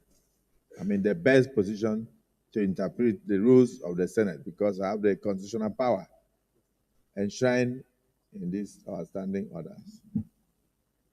I don't want you to be bothered by sponsored and generated blackmail, but let us see how we can come back together, make peace, and work together. It's for a while. We have, in this 10th Senate, barely less than 2 years to go. And we'll go our different ways. No matter what we came in here with, whether we are poor, whether we are rich, we should respect one another. So, Senator Karibi, on behalf of the 10th Senate, I must apologize to your wife and your mother particularly for the abuses one of us rained on her. Totally unmerited. I only made a joke when I said, was she in the Senate? I know she wasn't here when those abuses were being rained on her. We should respect one another. Senator Cyril, if you have, or maybe you have anything to add? After that, we just take a word of advice from elder statesman. Mr. President, distinguished colleagues, I'm very grateful for this opportunity. Mr. President, yesterday, I felt so bad that an allegation of such magnitude was raised against you in the presence of our international visitors. I felt very bad, and I put myself in your shoes that if I was the one, what would my family say? Only God knows what the international visitors will have as their opinion. Mr. President, I want to first of all support the position of Senator Dandusi that recommendation 2 should not be included in these prayers. You don't give an avenue to somebody who is recalcitrant. You can only give avenue for somebody who is willing. If somebody is willing, even today, what we saw this morning about another petition on the same issue should not have come up. Mr. President, it is always a pleasure when I come into this chamber and I see people like Senator Orji Uzor Kalu, a 1999 governor, Senator Goje, 1999 minister and 2-term governor. I always feel very happy shaking hands with the likes of Senator Lawal. And I put myself as being a very lucky person if I stand and I shake hands with even the distinguished Senate President. I know where I was in 2007 when you became a governor in this state, in this country. And I know it is not for mere guys, mere people that can become governor in your state. In terms of age, Mr. Senate President, I felt so bad that on that fateful day, Senator Natasha can speak to you the way and manner. Senator Natasha cannot be my sister, my junior sister, because I'm 15 years older than her, and my mother does not have anybody that is 45 in age. For her to point at you and speak the way she spoke to a number 3 man in this country is an affront. In my village, nobody will accept that. So for anybody to now put this option number 2, that if somebody, it is not supposed to be, it is supposed to come from her willingly, I want to apologize. That's a different thing entirely. Mr. Senate President, when we get to prayers, we are going to vote on all these prayers. For me, I want to also end this by coming to you, Mr. Senate President, even if you are not there. I want to lead you to the book of Isaiah 54, verse 17. The book of Isaiah 54, verse 17. And it says, and I say to you, Mr. Senate President, that no weapon fashioned against you shall prosper. Senator Akpabio, no weapon fashioned against you shall prosper. And every tongue, Senator Akpabio, that rise up against you in judgment shall be condemned. This is the heritage of the servants of the Lord, and the vindication from me, says the Lord. Sorry, my Muslim brothers, that I don't have a Quran. Mr. Senate President, you're a nice man. You're a good man. Senator Ireti Kingibe said something that Senator Natasha benefited greatly from you. very greatly. And Senator Ferdinand just said something. You don't have friends. Because if Senator Natasha and the husband can do what they have done to you, then who are your true friends? When this issue happened, I asked Senator Natasha, is there a problem between the SP and your husband? She denied. And I was wondering, when the senator came here, we extended a lot of courtesies to her and the husband. Several occasions that we have attended, Mr. Senate President, we create seats for the husband in the midst of senators when he is not one. That shows we respect your friend. And most times when I see you, I always see you in the same car with the husband. If a friend can treat you this way, can an enemy treat you better or worse than that?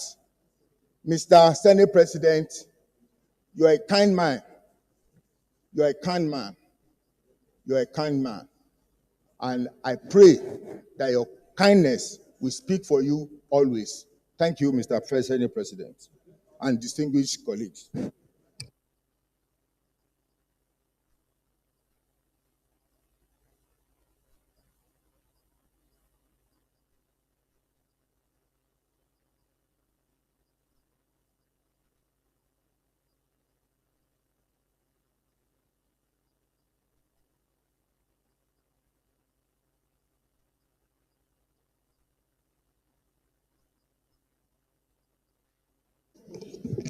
Mr. President, very distinguished colleagues,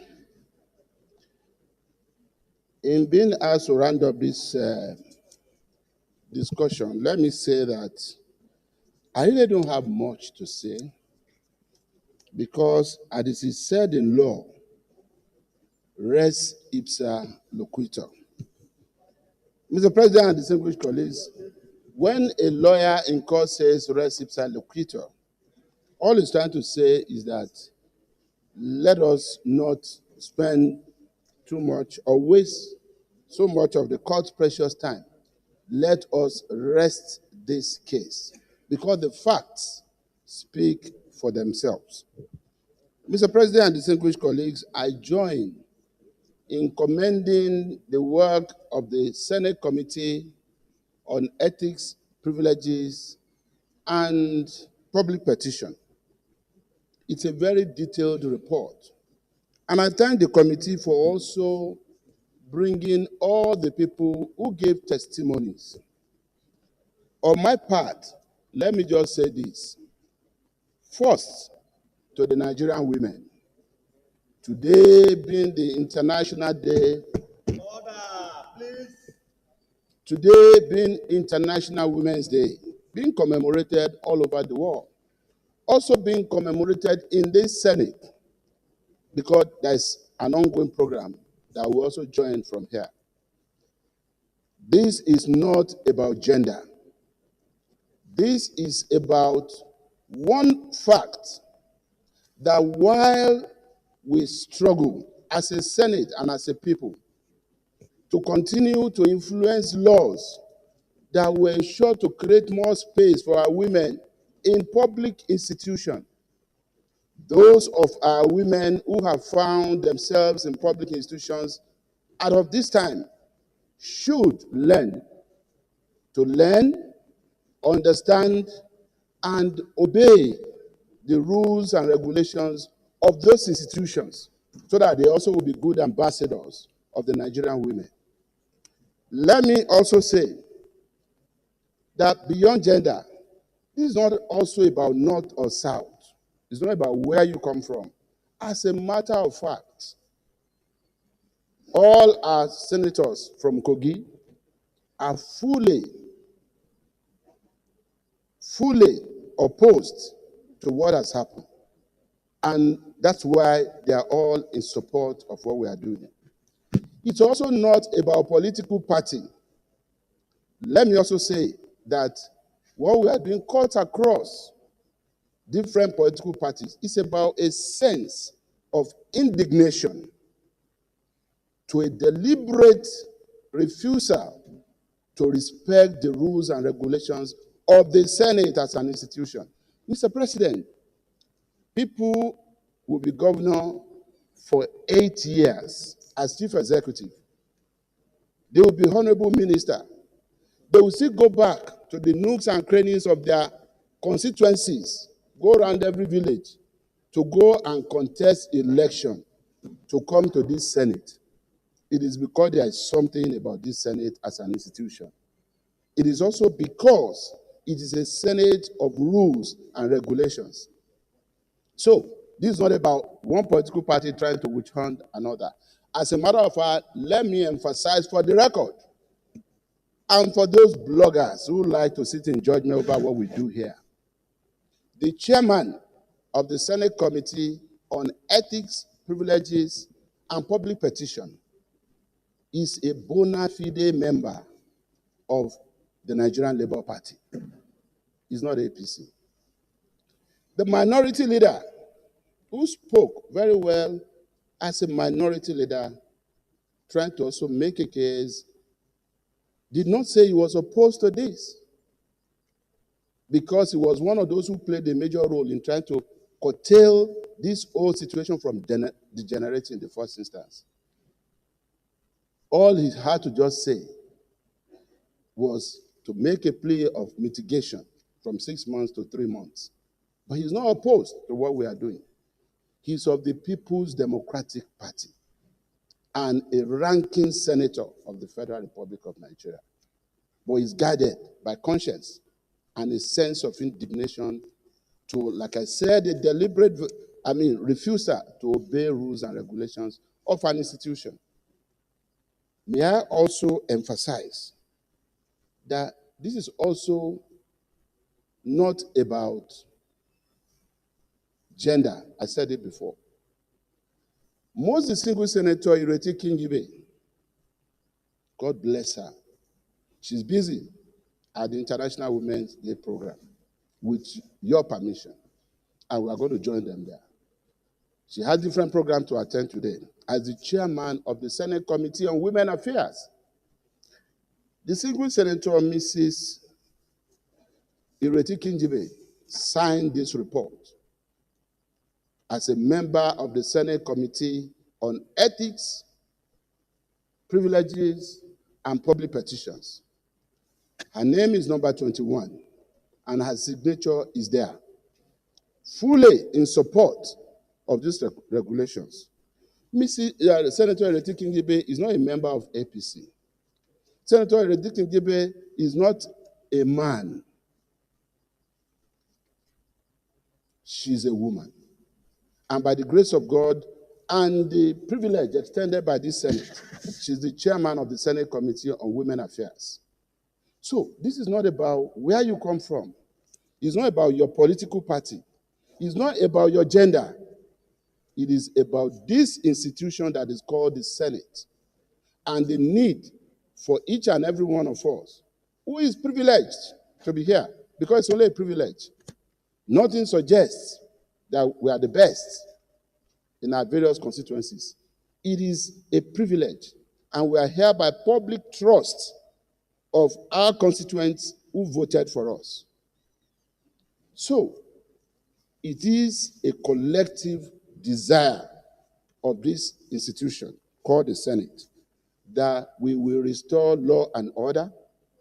And I also want to remind all of us and the public that all those who are served in the Senate or in the House of Representatives and who felt that their achievement should be measured by the number or the volume of content they created on the social media, who felt their achievement should be measured by the number of followers they had on social media, all those who felt grandstanding should be the order of the day.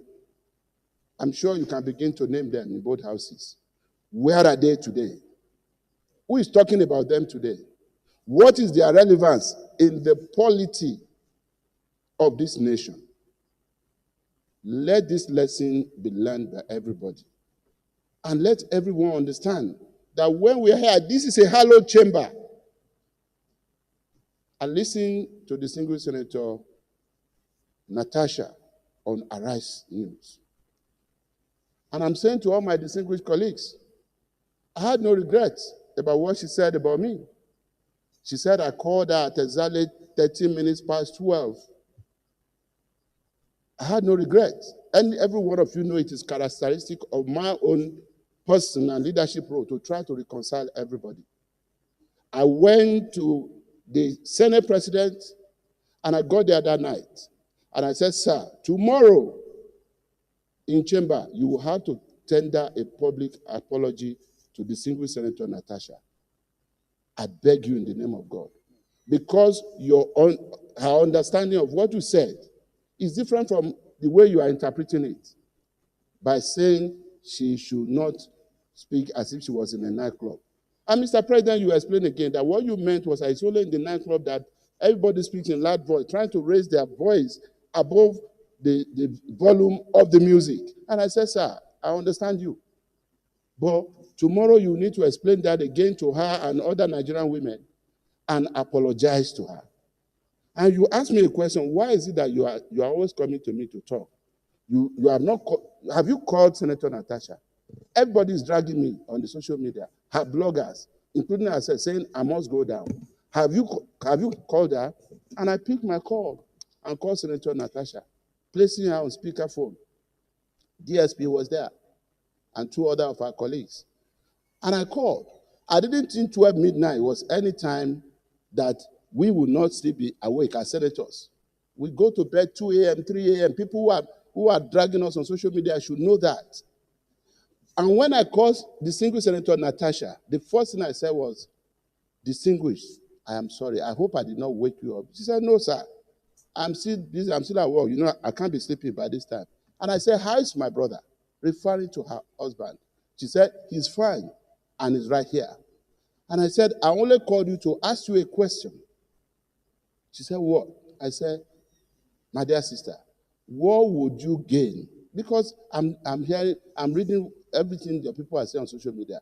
But what will you gain if the Senate president goes down? What do you stand to benefit? That was all the discussion. And as she was talking, she said, well, I didn't start this fight. As she was talking, my phone started saying reconnecting, meaning that network was failing. I cut it off and called back. As soon as she came back, Mr. President, you took over the discussion, believing that you were talking to a friend's wife who just said the husband was by her. And you said, Princess of the Senate, why are your people dragging me? And we discussed all of this. And at the end of the discussion, you spoke with the husband and reminded the husband or told the husband about a pending nomination that he was supposed to make for Delta State. And I thought that was the height of it, Mr. President. We were nominating people who will serve in the Public Complaints Commission. The husband is not the governor of Delta. He's not a senator from Delta. And I felt it was the height of respect that you could have for anybody, that you will ask the husband to submit the name of the nominee for Delta State for a 5-year tenure in public service. That was how we rounded up that discussion. But I listened to distinguished Senator Natasha on Arise. We rounded up that discussion. You came here the following day, you apologized, that rested the matter. But she recalled the matter last week on Arise and simply said, I called her at 13 minutes past 12, middle of the night, to threaten her. And I said, if SP must go down, you too must go down. I never said so. And I call on the DG, DSS, and all those, security agencies who have unrestricted access to telecommunication network to please recall the record of the discussion that I held with distinguished Senator Natasha on my phone. So, and for me, if somebody says something that I know to be a blatant lie, it will be difficult for me to believe any other thing you say. So that's why when she proceeded later to say I was sexually harassed, Senate President took me around his house where his wife lives, where his children live, and was holding my hand with my husband following. And he told me, do you like this sitting room? If you like it, I'll bring you by there so that we can enjoy ourselves. There was no way I would believe all of that because... So what year? Yes. What year? What year? Did the discussion... No, what year did she allege? Sorry? What year? He said 2023. 2023. What year are we? This is 2025. Well, sir, I clarified all I needed to clarify. I just wanted to say that, and Mr. President and distinguished colleagues, I had said all of those things just for me to make this simple point. Just for me to make this simple point. This is the Senate of the Federal Republic of Nigeria. We are expected to be sober. We are expected to carry ourselves in a way that we will continue to reflect the importance and the sanctity of this chamber. And having said all of this, what I would just say to our colleagues is that I am totally in support of the recommendations by the committee, and I commend them for the good work they have done. And if in the wisdom of this committee, or of this Senate, it is upheld that most distinguished Senator Natasha Akpoti-Uduaghan be so suspended, then my advice and appeal to her will be that she spends her period of suspension to read and learn our rules very well. So that when she comes back to the Senate, she would have come back as someone who understands this rule back to back. I thank you, Mr. President, and I thank all our colleagues for listening. Ordinarily, I would not have continued, but the distinguished Senator Adam Oshunole has been raising his hand. So let's. Thank you very much, Mr. President. And I know people are tired. I do not intend to speak long. I will disappoint many of my colleagues. Short man, short statement. I just thought that having listened, first, line by line, paragraph by paragraph, of the report of the Ethics Committee chaired by Senator Neda, and of other contributions that have been made, including the very, very insightful summary by the Senate leader, I thought, because you have encouraged yours, sir, regardless of what my dad said, that you have no friend, I think you have friends. It would be dangerous for you to lead yourself to the conclusion that you don't have friends. How can you preside over affairs of enemies or people you don't trust? That trust line between the leadership and the followership must be serviced. But it can be brought under test in moments like this. My advice is that the quality of a leader is tested when you are under severe provocation, how you manage it, which is why I appreciate the way you have even admitted to more complaints as if nothing had gone wrong. Sometimes in leadership we face those temptations. I thought I should share with my very good friend and sister and also our in-law my experience on the floor of this Senate. I went on Channel Television, in my opinion, to defend the Senate. When we were being accused of spending money here and there, I said, no, I bought my own furniture, etc. A distinguished senator said I had breached his privileges. On that occasion, some people spoke in my favor. But there were few who insisted that what I said was in bad taste. I asked myself there and then, who will cast the first stone that he has never lied? Sorry, he has never erred, if I have actually erred. But on this occasion, my intention was to defend the institution. And yet, some members felt offended. I have been a governor for 8 years. I was re-elected. I didn't do a receipt. I chairman the governing party for 2 years. I was removed. I didn't go to court. So once I noticed that there were some senators who felt that my comment was embarrassing to them. For me, it is a mark of strength to admit that that not being my intention, that I apologize to those who felt offended by my comment, even as my intention was very noble and clear as far as I was concerned. I think that to apologize is not to belittle yourself.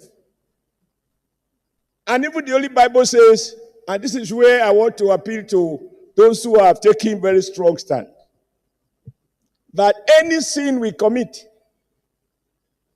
once we admit to the fact of our failing, of committing, of breaching any of the 10 commandments of God, that if we apologize to God and confess that we will not do so again, we can still see the kingdom of God. I think it is based on this logic that the committee created a window. And I also know that on the previous occasion, that sort of window, even though not stated, was exploited for a former chief whip. So I don't want to go into the merits because there is nothing new to be said. I just want to appeal to distinguished Senator Mrs. Udwanga that everyone that has spoken cannot possibly be coward or foolish. Truth of the matter is, the rules are binding. They are enforceable. They are potent. I wasn't in the Senate that day. I was in Benin. When I saw the fireworks on television, I thought it was something else, but I don't know because initially I didn't know what the issues were. When I was told it's about change of seat, sir, my seat has been changed. The only thing that the committee couldn't do is to change my person and my values. And thank God, as President Tinubu has said repeatedly, no matter how short a man is, he can see the sky. So my seat will change, but my views have not changed about anything that I want to speak on. I think that is the beauty of democracy. This is meant to appeal to Senator Natasha, who you had caused as revealed by the leader of the House, that you even address her as princess of the Senate. I think she can still remain the princess that she has been, provided she doesn't work herself into the conclusion that it's a mark of weakness to admit when maybe out of whatever feeling you have erred. And it bears repeating that the offense is not against the presiding officer. It's breach of the rules under which affairs of this Senate are conducted. I'm not going to go to whether somebody has been favored or not favored. In life, what you didn't think is a favor, somebody else will see it as a favor. So I want to appeal to you, Mr. President. It's not an easy thing to sit there and issues of change of seat. That's what I want to comment on. Issues of change of seat degenerated to the kind of fireworks that we saw on television. And of course, for those who talk about social media, why are they social media? That is the way it works. So I conclude, sir. I thank you for allowing me to speak, and I apologize to the Senate leader that I'm speaking after he had spoken. But this is the time you had acknowledged me to speak. I think that the committee, if you follow the sequence, issues of discrimination cannot be proven. It is actually the opposite.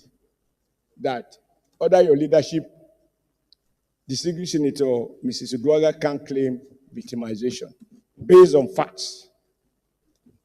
And I urge her to reflect deeply about tomorrow, because she can do nothing about yesterday, but she can mend by recognizing that to apologize for what you have found to be wrong is not a mark of weakness.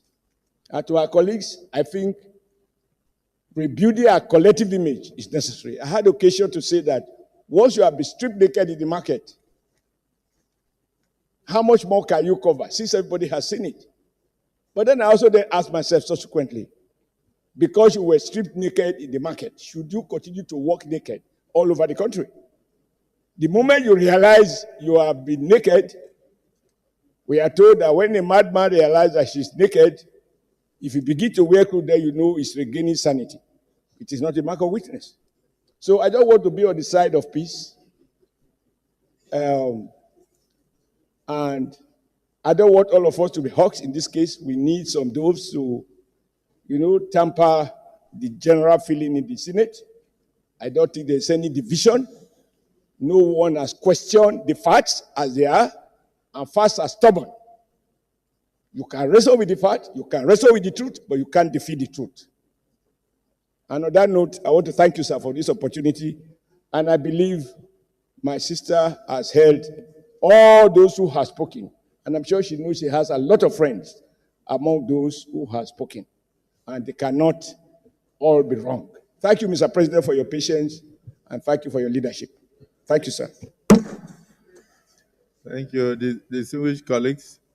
Let us go into the prayers. Prayer 1.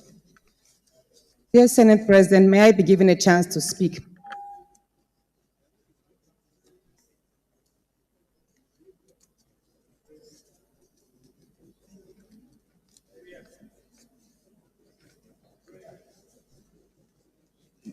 Prayer 1. Yes. That the Senate do suspend Senator Natasha Akpotu-Uduaghan for 6 months for a total violation of the Senate Standing Rules 2023 as amended, for bringing the presiding officer and the entire Nigerian Senate in general to a public opprobrium. Those in support of prayer 1 say aye. Aye. Those against say nay. I'd put the question. Those in support of prayer 1 say aye. Those against say nay. The ayes have it. How do you amend a prayer that is unanimous? Prayer 2, that for the Senate to consider lifting this suspension or reducing the tenor of the suspension, Senator Natasha Akpotu-Uduaghan shall submit a written apology to the Senate before any reconsideration by the Nigerian Senate. Those in support of prayer 2 say aye. Those against say nay.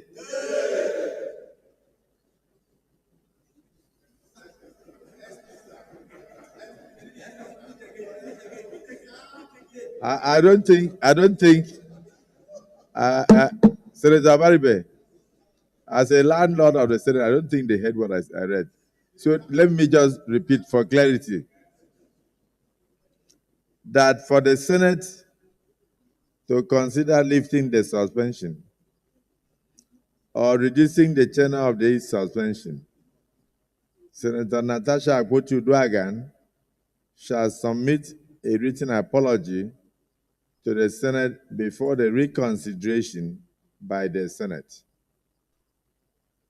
Those in support of prayer 2 say aye. Those against say nay.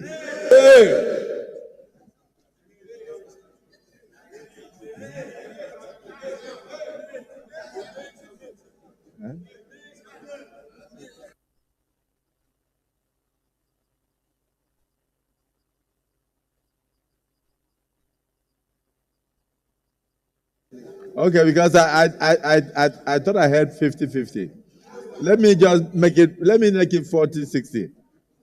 That for the Senate to consider lifting the suspension or reducing the tenor of suspension, Senator Natasha Akpotu-Uduaghan shall submit a written apology to the Senate before any reconsideration of this case by the Senate.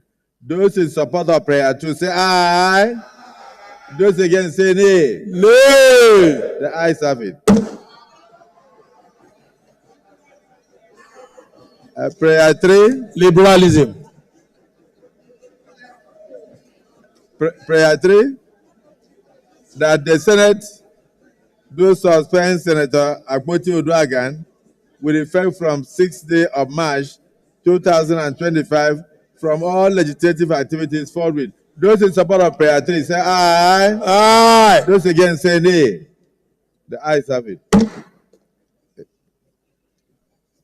Prayer 4, that her office be locked up for the duration of this suspension, and she should hand over all Senate properties in her possession to the clerk of the National Assembly. Those in support of prayer 4 say aye. Aye. Those against say nay. The ayes have it. Prayer 5, that for the duration of her suspension, she cannot come or be seen within the vicinity of the National Assembly, including her staff. But this is normal. Those in support of prayer 5 say aye. Those against say nay. Again, the ayes have it. Prayer 6, that our salaries and allowances, including those of our legislative aides, be suspended and withdrawal of all security details for the duration of our suspension. Yes, Senator Ojo Sakalo. Thank you, Mr. President. Just a little amendment. Her aides have families. Most of them have come from villages, from towns to live in Abuja. It will be wrong to punish aides that have not committed any offense. Their aides will receive their allowances. No, Dandu said, you have to agree with this. The aides of Natasha is not Natasha. It will be wrong for this Senate to deprive those aides not collecting their allowances. They are workers. They don't have any other farm to go to, Mr. President. Because these aides are workers of Senator Natasha. So I'm moving for amendment of that section that the aides will receive their allowances. Mr. President, I plead with you that these people might be having family in Abuja. They don't go to any farm. They don't have any other way of feeding. And I think that this Senate, my colleagues, you must allow the workers of Natasha to have their allowances. I so move, Mr. President. Any seconder? Yes, any seconder? The two Senator Ned Nwoko, you have not spoken. Ned Nwoko has not spoken. Senator Ned Nwoko. Thank you, Mr. President, yes, and my Senator distinguished Ali. colleagues. My name is Senator Ned Nwoko. I represent the good people of Delta North, Delta State. Mr. President, I do stand to second the amendment as proposed by Senator Oji Ozokalo. It's only fair that we allow the workers, even if they don't come to within the premises of the National Assembly, to receive their allowances. I so support. Thank you. Well, distinguished colleagues, the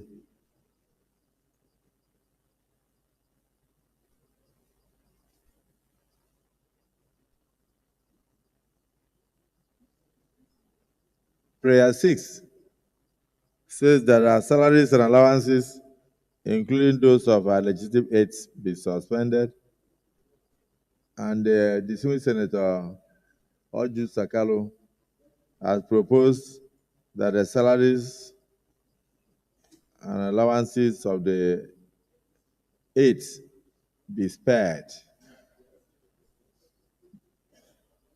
Even if they don't, and like he said, he further amended it to say, even if they are not allowed to come within the vicinity of the National Assembly because they are here only at our instance, but that their salaries should be spared. Those who are in support of the amendment, that the salaries of the aides be spared, say aye. And those who feel that their salaries should also be withheld by the clerk of National Assembly, say nay. The ayes have it. What, just that's a matter. Okay. Thank you very much, Mr. President. Distinguished colleagues, my name is Ahmed Lawan, I represent Yobe North. Mr. President, the later part of number 6 talks of withdrawal of all security details for the duration of our suspension. Mr. President, I want to believe that we still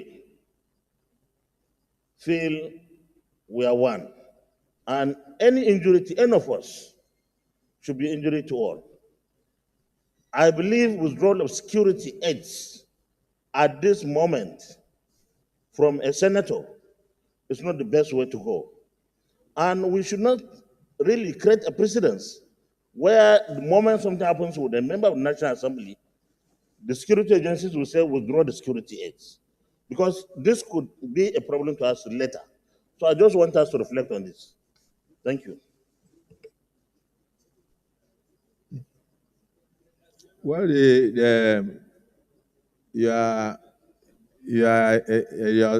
your security is given to you as a leverage to your being a senator, then there will be no need for them to hang around with you when you are no longer a senator.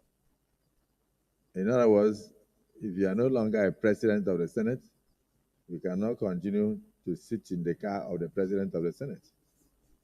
I was with you in the villa the day you declared support for me. And I saw you off as a sign of respect as the outgoing Senate president. When we got to the vehicle, you just pointed out and said, this will be withdrawn from me tomorrow. I will come to your house after you win. so if you are telling me that, assuming I had failed that day, will that vehicle come to my house? Well, Mr. Senate President, I don't want it to be like I'm trying to make a case, but I believe that this is a suspended senator, not someone who ceases to be a senator. It's suspension. But without arguing with you, that's my case, yes. Without arguing with you, let me remind you, you are a landlord in the Senate or in the National Assembly. Do you remember a senator that was called Oton Zeribe? A distinguished senator who was one of the richest people in southeastern Nigeria. And when he entered into the Senate, he carried along on his shoulders his wealth. May his soul rest in peace. When he was suspended, the Senate took steps to withdraw all his security. And when he refused to apologize to the Senate, he stayed out of the Senate for over 2.5 years until the end of that tenure. We are starting a journey now. And the journey depends on your attitude.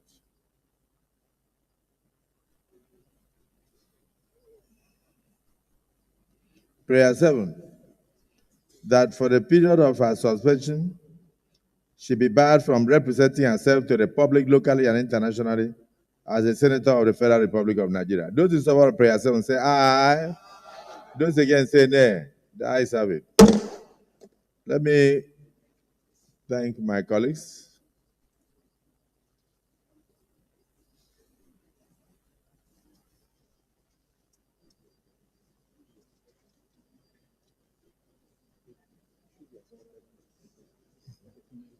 This injustice will not be sustained. The pursuit for justice.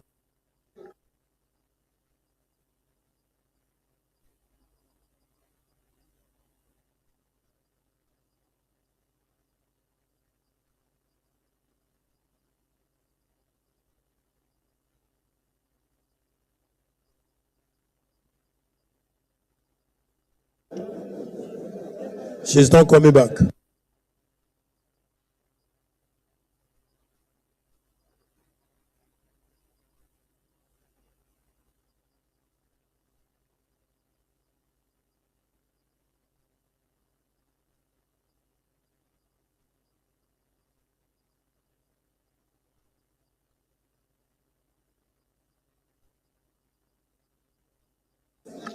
Leader of the Senate.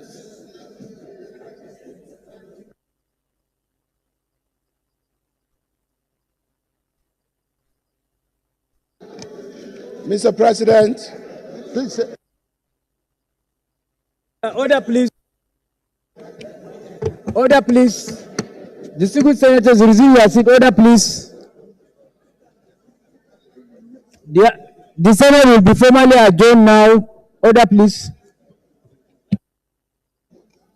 Mr. President, very distinguished colleagues,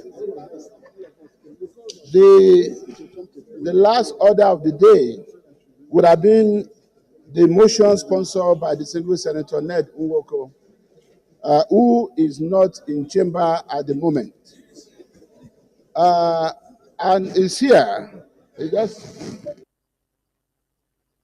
Mr. President, very distinguished colleagues, I stand to move that the last order of the day be suspended to the next legislative day. And in view of that, I will be moving that this Senate do stand adjourned till Tuesday, the 11th day of March 2025. I so move. Minority Leader. Mr. President, distinguished colleagues, I rise to second the motion that the last order on the paper be suspended and that this Senate adjourns till Tuesday, the next legislative day. I so second. Distinguished colleagues, the motion has been moved and seconded that this Senate do stand adjourned to Tuesday, the 11th day of March 2025 at 11 a.m. prompt. Those in support say aye. Those against say nay. The ayes have it.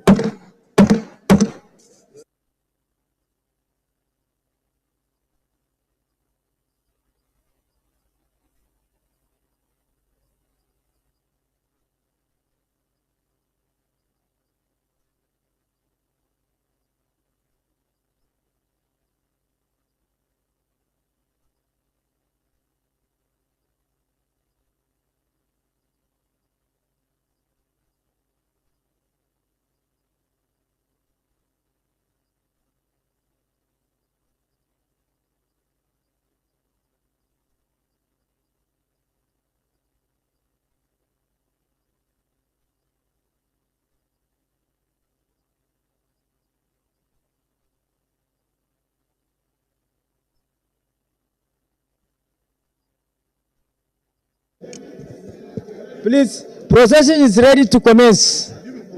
Distinguished Senator Isa Jibril, Distinguished Senator Buba, Distinguished Senator Pasui. The House has been formally adjourned and leadership is waiting for procession.